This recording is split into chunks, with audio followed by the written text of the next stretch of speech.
महाशिवरात्रीनिमित्त साम टीव्हीवर तुम्हाला महाराष्ट्रातल्या ज्योतिर्लिंगांचं दर्शन करता येणार आहे। परळीतलं वैजनाथ हे देशातलं 5वं ज्योतिर्लिंग आहे। पुणे जिल्ह्यातलं भीमाशंकर हे 6वं, तर हिंगोलीच्या औंढा नागनाथमध्ये 8वं ज्योतिर्लिंग आहे। नाशिकचं त्र्यंबकेश्वर हे 10वं, तर वेरूळचं श्री घृष्णेश्वर हे 12वं ज्योतिर्लिंग आहे। तर या 5 ज्योतिर्लिंगांचं दर्शन आपण घेतोय। भीमाशंकर, त्र्यंबकेश्वर, घृष्णेश्वर, परळी वैजनाथ आणि औंढा नागनाथ।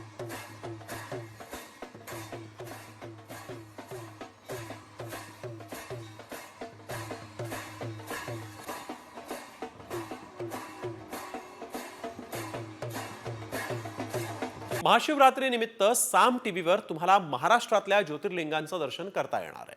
परळीतलं वैजनाथ हे देशातलं 5वं ज्योतिर्लिंग आहे।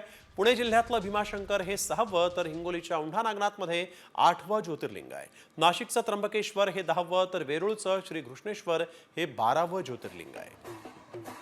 तर या 5 ज्योतिर्लिंगांचं दर्शन आपण घेतोय। भीमाशंकर, त्र्यंबकेश्वर, घृष्णेश्वर, परळी वैजनाथ आणि औंढा नागनाथ।